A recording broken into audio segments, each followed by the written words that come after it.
प्रभु तेरी वाणी जीवन की रोटी, नैनों की ज्योति अंधेरा मिटाती।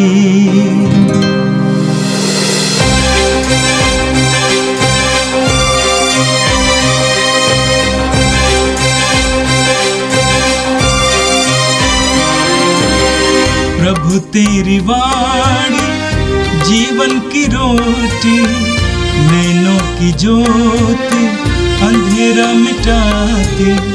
प्रभु तेरी वाणी जीवन की रोटी, नैनों की ज्योति अंधेरा मिटाती। वाणी वाणी वाणी वाणी वाणी पवित्र है, शाश्वत है, जीवन का मन्ना है।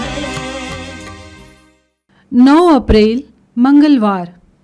पहला पाठ प्रेरित चरित, अध्याय 4 पद संख्याएं 32 से 37 तक। पाठ का मुख्य वाक्य है एक हृदय और एक प्राण। विश्वासियों का समुदाय एक हृदय और एक प्राण था। कोई भी अपनी संपत्ति अपनी ही नहीं समझता था। जो कुछ उनके पास था उसमें सबों का साझा था। प्रेरित बड़ी शक्ति से प्रभु यीशु के पुनरुत्थान का साक्ष्य देते रहते थे। जनता उन सबों को बहुत मानती थी। उनमें कोई कंगाल नहीं था, क्योंकि जिनके पास खेत या मकान थे वे उन्हें बेच देते थे और कीमत लाकर प्रेरितों के चरणों में अर्पित करते थे।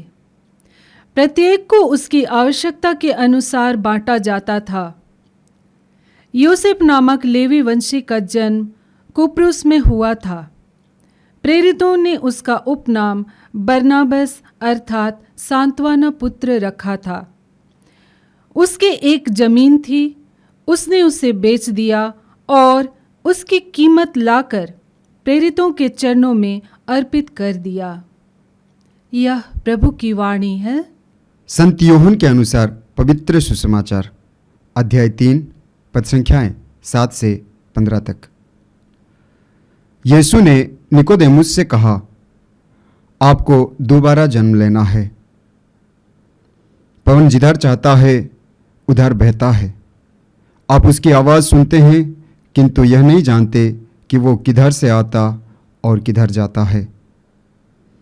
वो जो आत्मा से जन्मा है ऐसा ही है। निकोदेमुस ने उनसे पूछा, यह कैसे हो सकता है?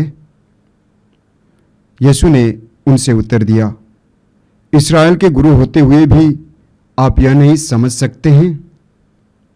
मैं आपसे कह देता हूं, हम जो चाहते हैं वही करते हैं और हमने जो देखा है उसी का साक्ष्य देते हैं, किंतु आप लोग हमारा साक्ष्य स्वीकार नहीं करते। मैंने आपको पृथ्वी की बातें बताई और आप विश्वास नहीं करते। यदि मैं आपको स्वर्ग की बातें बताऊं तो आप कैसे विश्वास करेंगे? मानव पुत्र स्वर्ग से उतरा है, उसके सिवा कोई भी स्वर्ग नहीं पहुंचा है।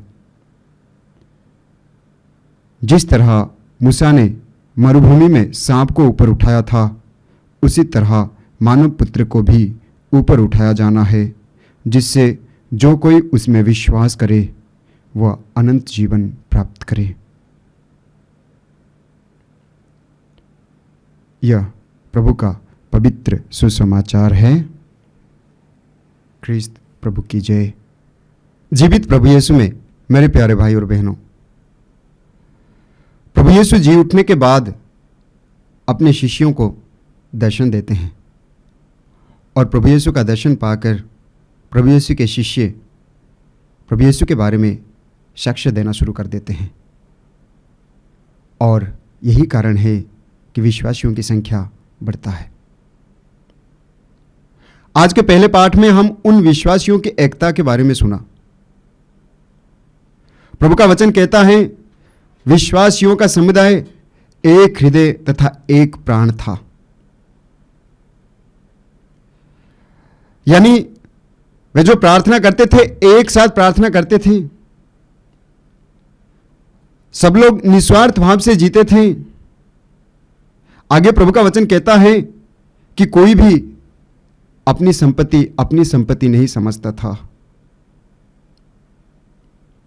उन लोगों के पास जो कुछ भी था उनमें सभी का साझा था। हम पढ़ते हैं प्रेरित चरित्र में अध्याय 1 पद संख्या 14 में प्रभु का वचन कहता है, नारियों और प्रभु यीशु की माता मरियम और प्रभु यीशु के शिष्य एक हृदय होकर प्रार्थना कर रहे थे। एक हृदय होकर प्रार्थना करना आवश्यक है। एक मन होकर प्रभु के साथ जुड़ना आवश्यक है, तब तो सामर्थ्य मिलेगा। आगे हम लोगों ने सुना कि प्रभु यीशु के शिष्य प्रेरित बड़े सामर्थ्य के साथ पुनर्जीवित प्रभु यीशु का साक्ष्य दे रहे थे और उनमें बड़ी कृपा बनी रहती थी। प्रभु यीशु के शिष्यों को सामर्थ्य कहां से आया, शक्ति कहां से आई? प्रेरित चरित्र में हम पढ़ते हैं अध्याय 1 पद संख्या 8 में प्रभु यीशु अपने शिष्य से कहते हैं, पवित्र आत्मा तुम लोगों पर उतरेगा और तुम्हें सामर्थ्य प्रदान करेगा। पवित्र आत्मा प्रभु यीशु के शिष्य के जीवन में उतरा और यही कारण है कि उनके जीवन में सामर्थ्य आ गया, शक्ति आ गई। इसलिए बड़े सामर्थ्य के साथ प्रभु यीशु के बारे में वे साक्ष्य दे रहे थे और उनमें बड़ी कृपा बनी रहती थी। कृपा का होना बहुत जरूरी है, अति आवश्यक है। प्रभु यीशु कहते हैं कुरिन्थियों के नाम संत पौलुस का दूसरा पत्र अध्याय 12 पद संख्या 9 में, मेरी कृपा तुम्हारे लिए पर्याप्त है। हम सबके लिए प्रभु की कृपा पर्याप्त है, उतना काफी है और कुछ नहीं चाहिए। आगे हम देखते हैं प्रभु का वचन कहता है कि कोई भी कंगाल नहीं था। लोग अपने मकान जमीन बेचकर पैसा जमा करते थे। आगे हम लोगों ने सुना कि लेवी वंशी का यूसुफ प्रेरित ने जिनका उपनाम बरनबास रखा था, वो भी अपनी जमीन बेच देता है और पैसे लाकर प्रेरितों के हाथ में सौंप देता है। हम लोगों का कितना मदद करते हैं जिनको हमारी जरूरत है, और हम प्रभु को क्या भेंट देते हैं? प्रभु दशमांश की बात करता है। क्या हम खुले हृदय से देते हैं, खुशी मन से देते हैं? मलाकी का ग्रंथ में हम पढ़ते हैं अध्याय 3 पद संख्या 8 में प्रभु कहता है, क्या मनुष्य ईश्वर को ठग सकता है? फिर भी तुम मुझे ठग रहे हो। फिर तुम कहोगे, हम तुझे किस प्रकार ठग रहे हैं? तुम दशमांश और भेंटों के द्वारा मुझे ठग रहे हो, प्रभु कह रहे हैं। मत्ती के सुसमाचार में हम पढ़ते हैं अध्याय 25 में न्याय के दिन के बारे में, जब प्रभु यीशु महिमा के साथ आएंगे और कहेंगे, जब मैं भूखा था तुमने मुझे खिलाया, जब मैं प्यासा था तुमने मुझे पिलाया, जब मैं परदेशी था तुमने मुझे अपने यहां ठहराया, जब मैं बीमार था तुम मुझे भेंट करने आए। तब दाहिने के लोग कहेंगे, प्रभु हमने आपके साथ कब ऐसा किया? तब प्रभु कहता है मत्ती के सुसमाचार अध्याय 25 पद संख्या 40 में, मैं तुम लोगों से कहता हूं, मेरे इन भाइयों में से किसी एक के लिए, चाहे वो कितना ही छोटा क्यों ना हो, तुमने जो कुछ किया वो तुमने मेरे ही लिए किया। हम प्रभु को क्या देते हैं? अपने पड़ोसी के लिए क्या करते हैं? अपने आध्यात्मिक जीवन को सशक्त करना है, बुलंद करना है, तो अपने पड़ोसी के बारे में भी सोचना है। निस्वार्थ भाव से जीवन जीना है, क्योंकि हम अकेले स्वर्ग राज्य में प्रवेश नहीं कर सकते। यही कारण है कि उन विश्वासियों में बड़ी कृपा बनी रहती थी, क्योंकि वे एक हृदय और एक प्राण होकर प्रार्थना कर रहे थे। आज के सुसमाचार में हम लोगों ने क्या सुना? आज के सुसमाचार में प्रभु यीशु निकोदेमुस से कहते हैं कि तुम्हें दोबारा जन्म लेना है। उसको समझ में नहीं आता। और प्रभु यीशु कहते हैं पवन बहता है, लेकिन वो किधर से आता है और कहां जाता किसी को पता नहीं चलता। उसी तरह जो आत्मा से जन्मा है वैसा ही है। दोबारा कैसे जन्म ले सकते हैं? प्रभु यीशु कहना क्या चाहते हैं? हम माता के गर्भ में दोबारा प्रवेश नहीं कर सकते, जो निकोदेमुस प्रभु यीशु से पूछते हैं बाद में। दोबारा जन्म लेना यानी नई सृष्टि बनना। हम पढ़ते हैं नबी ईसाइया का ग्रंथ में अध्याय 55 पद संख्या 10-11 में प्रभु कहता है, जिस तरह पानी और बर्फ आकाश से उतरकर भूमि सींचे बिना उसे उपजाऊ बनाए और हरियाली से ढके बिना वहां से वापस नहीं लौटती, उसी तरह मेरी वाणी मेरे मुख से निकलकर व्यर्थ ही मेरे पास नहीं लौटती।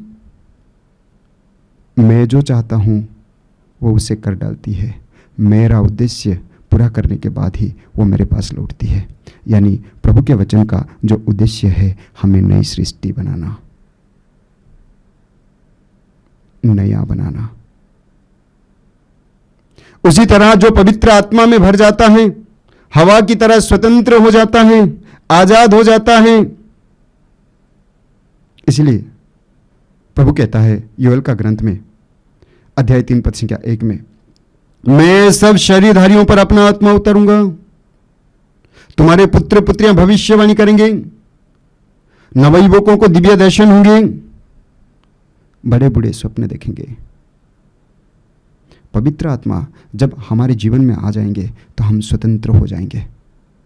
वो हमें स्वतंत्र कर देगा। जब पवित्र आत्मा हमारे जीवन में आ जाएंगे, प्रभु यीशु को भी हम करीब से जानेंगे।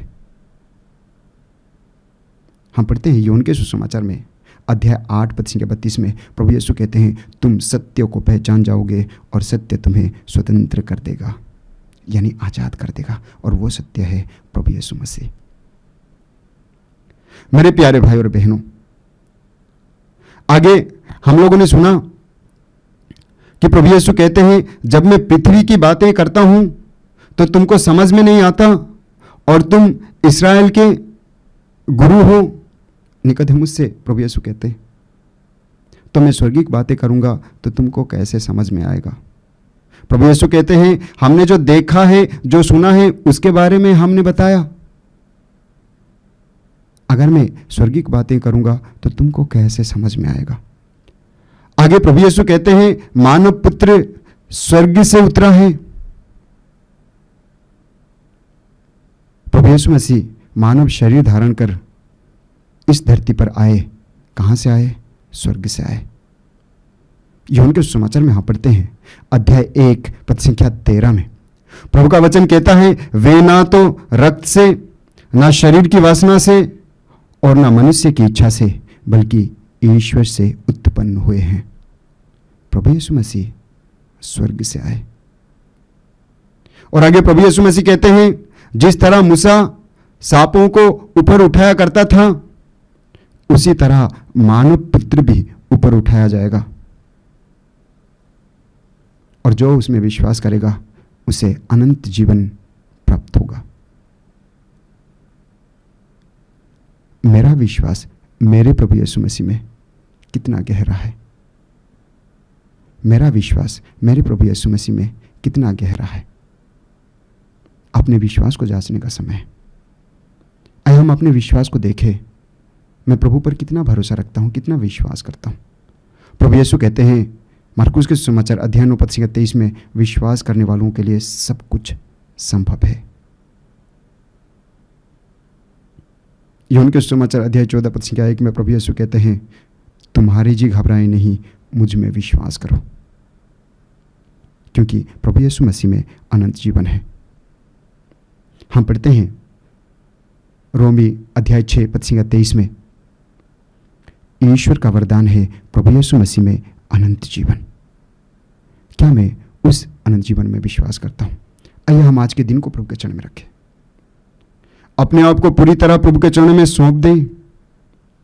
उन विश्वासियों की तरह, प्रभु यीशु के शिष्यों की तरह, जिस तरह वे एक मन होकर, एक प्राण होकर प्रार्थना में लगे रहते थे, पवित्र आत्मा उनके जीवन में उतर आया, सामर्थ्य से भरा, वे जो कुछ भी थे सब कुछ बदल गया,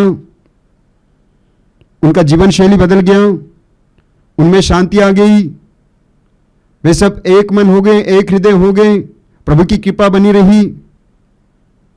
आज के दिन में प्रभु हम सबको अपनी कृपा से भरे, अपनी शक्ति से भरे, पवित्र आत्मा का वरदान दे, ताकि हम प्रभु के बताए हुए मार्ग पर चले। प्रभु हम हर एक को आज के दिन में आशीष दे, हमारे साथ रहे, और हम हर एक को प्रभु पवित्र आत्मा का वरदान दे, ताकि आज के दिन में हम जो कुछ भी करें पवित्र आत्मा से प्रेरित होकर करें। प्रभु हम सबको आशीर्वाद प्रदान करें। आमीन। प्रभु तेरी वाणी जीवन की रोटी, नैनों की ज्योति अंधेरा मिटाती, वाणी वाणी वाणी वाणी वाणी पवित्र है, शाश्वत है जीवन का मन्ना।